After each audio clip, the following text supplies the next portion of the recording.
Yung good day mga tol, ito nga yung bago kong setup ngayon ng hamstery dahil nga inayos ko at nag-breed ako.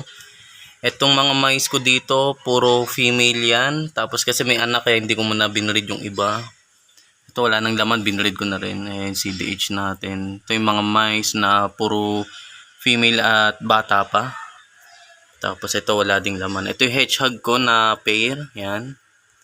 Tapos ito yung mga pinair kong mais din.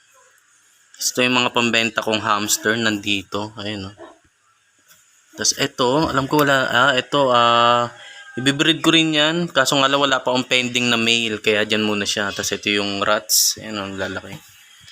Ito mga pambenta kong mice, puro male. Yan. Ito, pairing ng mice din. Ito din, pinagbreed ko. Bali, ang nakalagay dito, 2 female, 1 male, yan, dito sa 6 liters vintage. Tapos ito yung may anak kong hamster. Tapos ito yung mga bago kong pending na female na ibibreed ko. Yan. Nakatabi sila. Magkapatid yung dalawa female. Ito breeding din to, 3 female, 2 male. Tapos ito yung male ko na pending rin na ibibreed ko. Pag-prepare ko dito. Yan. Tapos ito na yung mga pairing hamster natin. Yan. Sa mga nais umorder dyan, rekta mensahe lang kayo sa akin, mice, hamster, pwede ko deliver door to door.